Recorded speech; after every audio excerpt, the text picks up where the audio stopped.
स्वस्त औषधी सेवा देण्याचं उद्दिष्ट असणारं नाशिक शहरातील मेडिकल स्टोअर म्हणजे जेनेरिक मेडिकल।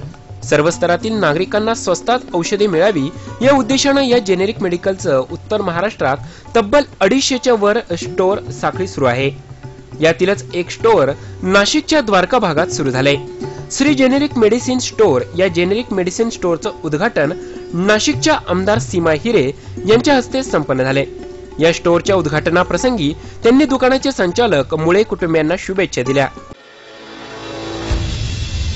त्यांच्या माध्यमातून आपण सुरू केलेले आणि त्यामुळे नक्कीच ग्राहकांना, लोकांना, पेशंटला याचा खूप फायदा होणार आहे। कारण अनेक ठिकाणी आपण जर आता सांगितलं की ज्याची किंमत ही जवळपास 1000 रुपये असेल तर त्याच्यात आपल्याला बऱ्याच कमी प्रमाणात ते पैसे इथे द्यावे लागणार।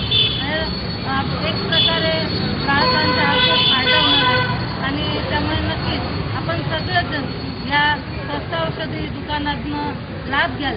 या मेडिसिन स्टोअर मध्ये सगळ्या प्रकारचे औषधे स्वस्त दरात मिळतील असा विश्वास या स्टोअरच्या संचालिका मुळे यांनी नाशिक न्यूजशी बोलताना व्यक्त केला। आज आमचं उद्घाटन झालं आहे तो सीमाता हिरे यांच्या हस्ते। काठेगल्ली परिसरात मेडिकल सुरू करण्याचं एक कारण म्हणजे सर्व नागरिकांना जे औषधं महाग मिळतात ते स्वस्तात उपलब्ध करून घेता येईल यासाठी सुरू केलेलं आहे आणि या सेवेचा सगळ्यांनी लाभ घ्यावा, सगळ्यांनी आमच्या मेडिकलला भेट द्यावी। याचसोबत नाशिकमध्ये लवकरच अशा प्रकारचे मेडिसिन स्टोअर आपल्या सेवेत दाखल करण्याचा विश्वास संचालिका भट यांनी देखील व्यक्त केला। नमस्कार, मी योगिता भट।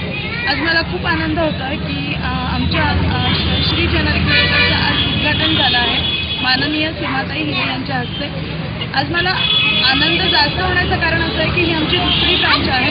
आम्ही गेल्या 20 तारखेला श्रीराम जेनेरिक मेडिकलचं उद्घाटन केलं होतं आणि आज 6 तारखेला लगेच इकडचा रिस्पॉन्स बघून इकडे श्री मेडिकलचं उद्घाटन केलेलं आहे। या कार्यक्रमास प्रमुख पाहुणे म्हणून नगरसेविका अर्चना थोरात, बाळासाहेब पाठक, श्रीपाद कोल्हटकर, संतोष शेडगे, सलीम शेख, भारत बिरारी, मनोज बिरारी, मदन मुळे, मंदाकिनी मुळे आदी उपस्थित होते। नाशिकहून मानस जोशी, नाशिक न्यूज, नाशिक।